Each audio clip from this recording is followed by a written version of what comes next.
નમસ્કાર મિત્રો, શું તમારા વાળ ખરે છે? વાળ બળછટ થઈ ગયા છે? વાળનો ગ્રોથ જોઈએ એવો થતો નથી? તો આજના આ વિડીયોમાં હું તમારી સાથે શેર કરીશ એક તેલ. આ તેલ જે છે એ ખૂબ જ અસરદાર છે તમારી વાળની આ બધી પ્રોબ્લેમને દૂર કરવા માટે. એટલે એકવાર આ તેલ બનાવીને જરૂર ટ્રાય કરો. જુઓ, આ જે તેલ છે ને એને બનાવવાનું એકદમ ઇઝી છે, કેમ કે એની અંદર જેટલી પણ વસ્તુ આપણે નાખવાના છે એ બધી તમારા કિચનની અંદર જ છે. ફક્ત એક કે બે વસ્તુ તમારે બહારથી લાવવાની રહેશે, એ પણ તમને ઇઝીલી મળી રહેશે. મિત્રો, આ જે તેલ છે એ એટલું પાવરફુલ છે કે એ લગાવ્યા પછી થોડા દિવસની અંદર જ તમારા વાળની અંદર તમને ફરક દેખાશે. તમારા વાળ ખરતા હશે તો એ અટકી જશે, વાળનો ગ્રોથ થશે. તો આ તેલ બનાવવા માટે સૌથી પહેલું અને ઇમ્પોર્ટન્ટ ઇન્ગ્રીડિયન્ટ આપણને જોઈશે નારિયેળનું તેલ. મિત્રો, જે નારિયેળનું તેલ છે તે તમારે ઘાણીનું કાઢેલું અથવા તો કોલ્ડ પ્રેસ જે આવે છે એ જ લેવું. જો તમે નારિયેળનું આ રીતે કાઢેલું તેલ લેશો તો તમને જે રિઝલ્ટ છે એ એકદમ ફાસ્ટ મળશે. મિત્રો, નારિયેળના તેલની અંદર વિટામિન એ, વિટામિન ઈ અને આયર્ન હોય છે, જે તમારા વાળને ગ્રોથ કરવા માટે ખૂબ જ જરૂરી છે. બીજું ઇન્ગ્રેડિયન્ટ તમારે અહીં નાખવાનું છે મેથી. મિત્રો, મેથી જે છે તે વાળ માટે વરદાનરૂપ છે. મેથી આપણા વાળના રૂટની અંદર જઈને વાળના રૂટને સ્ટ્રોંગ બનાવે છે, વાળને સોફ્ટ બનાવે છે, વાળની જેટલી પણ પ્રોબ્લેમ હોય છે એને દૂર કરે છે. ત્રીજી વસ્તુ તમારે અહીં લેવાની છે કલોંજીના બીજ. કલોંજીના જે બીજ હોય છે એ વાળને કાળા બનાવવામાં મદદ કરે છે, વાળને સોફ્ટ બનાવે છે. હવે આ જે કલોંજીના બીજ છે તે તમને કોઈપણ સુપર માર્કેટમાં ઇઝીલી મળી રહેશે. એ કાળા કલરના હોય છે ને તલ જેવા જ દેખાતા હોય છે. ચોથી વસ્તુ આપણે લેવાની છે અળસીના બીજ. અળસીના બીજની અંદર વિટામિન બી અને ઓમેગા 3 ફેટી એસિડ રહેલા છે. આ બંને તત્વો આપણા જે વાળની ઇલાસ્ટિસિટી હોય છે એને વધારવાનું કામ કરે છે. જ્યારે આપણી ઇલાસ્ટિસિટી સારી હશે તો વાળ જે છે એ તૂટશે નહીં. પાંચમી વસ્તુ તમારે લેવાના છે કાળા મરી. જી હા, કાળા મરી. કાળા મરી જે છે તે આપણા સ્કાલ્પની અંદર બ્લડ સર્ક્યુલેશનને વધારવાનું કામ કરે છે. જ્યારે આપણા સ્કાલ્પની અંદર બ્લડ સર્ક્યુલેશન સારું હશે તો જેટલા પણ ન્યુટ્રિયન્ટ્સ હશે તે આપણા વાળના મૂળની અંદર જશે અને વાળને પોષણ આપશે. અને જ્યારે વાળને પોષણ મળશે ત્યારે વાળ જે છે તે મજબૂત બનશે, વાળનો ગ્રોથ સારો થશે. છઠ્ઠી વસ્તુ છે આ પત્તા. આ પત્તાને તમે બધા ઓળખી ગયા હશો. આ છે કડી પત્તા. મિત્રો, કડી પત્તા જે છે એ એટલા પાવરફુલ છે કે એ અનેક બીમારીઓને દૂર કરી શકે છે. મિત્રો, આ કડી પત્તાની અંદર હોય છે બીટા કેરોટીન. આ બીટા કેરોટીન આપણા વાળને ખરતા અટકાવે છે. અને બીજું હોય છે એની અંદર અમાઇનો એસિડ. આ અમાઇનો એસિડ જે છે તે આપણા ફોલિકલને મજબૂત બનાવે છે. આ તેલ બનાવવા માટે લેવાનું છે દિવેલ. મિત્રો, દિવેલ જે છે તે ખૂબ જ પાવરફુલ ઇન્ગ્રીડિયન્ટ છે વાળ માટે.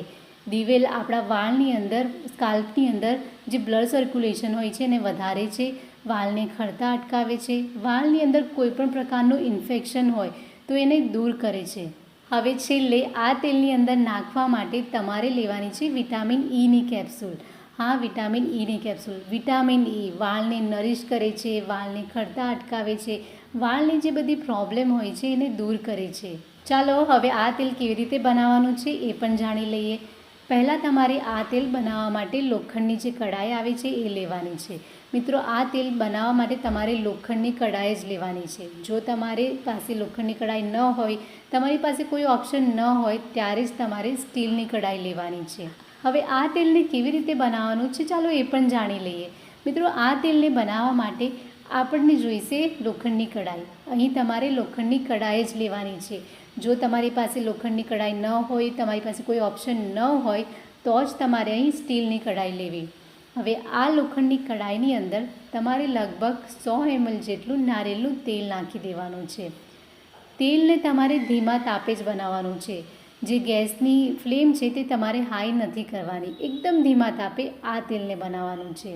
હવે આ તેલ જ્યારે હુંફાળું ગરમ થાય ત્યારે એની અંદર તમારે બધા ઇન્ગ્રીડિયન્ટ્સ નાખી દેવાના છે. સૌથી પહેલાં અહીં તમારે નાખવાની છે 1 ચમચી મેથી. મેથીને સારી રીતે ગરમ થવા દો. મેથી નાખી દીધા પછી તમારે નાખવાનું છે 1 ચમચી કલોંજીના બીજ, 1 ચમચી અળસીના બીજ અને 10 થી 15 તમારે મરી નાખી દેવાના છે. મરીને અહીં તમારે આખા જ નાખવાના છે અને ક્રશ નથી કરવાના. સૌથી છેલ્લે તમારે નાખવાના છે કડી પત્તા. કડી પત્તાને પહેલાં ન નાખતા, કડી પત્તાને તમે લાસ્ટમાં નાખજો. આ બધી વસ્તુ નાખી દીધા પછી ચમચીથી આ તેલને ધીમે ધીમે હલાવતા જાઓ. મિત્રો, તમારે ગેસની ફ્લેમ લો રાખવાની છે, એ યાદ રાખો. તમારે આ તેલને ત્યાં સુધી પકવવાનું છે કે જ્યાં સુધી આપણા જે કડી પત્તા છે એ કડક ન થઈ જાય, એની અંદરનું જે પણ પાણી છે તે બળી ન જાય. આ પ્રોસેસમાં લગભગ તમને 5 મિનિટ લાગશે.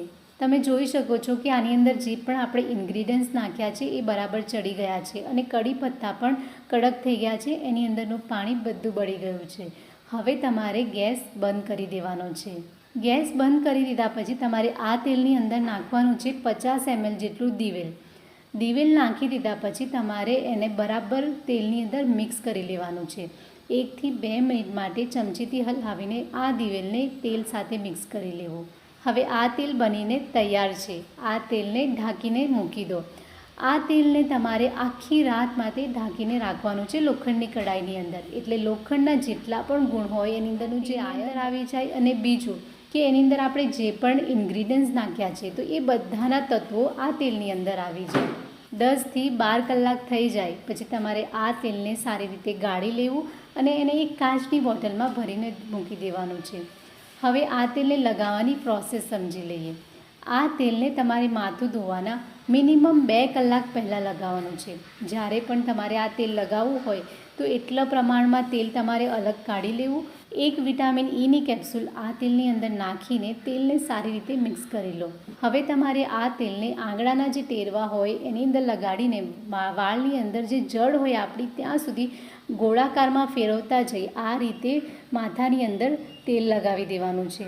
ધીરે ધીરે આ રીતે માલિશ કરતા જવું અને તેલ લગાવતા જવું. આ તેલ લગાવવાનું બેસ્ટ રિઝલ્ટ જો તમે લેવા માંગતા હોય તો તમારે આ તેલને રાત્રે લગાવવું. રાત્રે લગાવવાથી તમને આનું પરિણામ જલ્દી મળશે. આ તેલને તમારે અઠવાડિયામાં 2 વાર લગાવવાનું છે. થોડા દિવસમાં જ તમે જોશો કે તમારા વાળની જે પ્રોબ્લેમ છે એ દૂર થવા લાગી છે. મિત્રો, વાળ ખરવા માટે ઘણા બધા કારણો જવાબદાર છે. જો તમારા શરીરમાં વિટામિન B12 અને વિટામિન Dની કમી હશે તો પણ તમારા વાળ ખરશે. તમારા શરીરમાં આયર્નની ખામી હશે તો પણ વાળ ખરશે. જો તમે વધારે પડતું ટેન્શન લેતા હશો તો પણ તમારા વાળ ખરશે. જો તમારા શરીરમાં અમુક વિટામિન ન્યુટ્રિયન્ટ્સની જો કમી હશે તો પણ તમારા વાળ ખરશે. તો આ તેલ લગાવ્યા પછી પણ જો તમારા વાળ ખરતા ન અટકે તો તમારે ડૉક્ટરની સલાહ લેવી અને તમારું જે વિટામિન B12 અને વિટામિન D હોય એ ચેક કરાવી લેવું.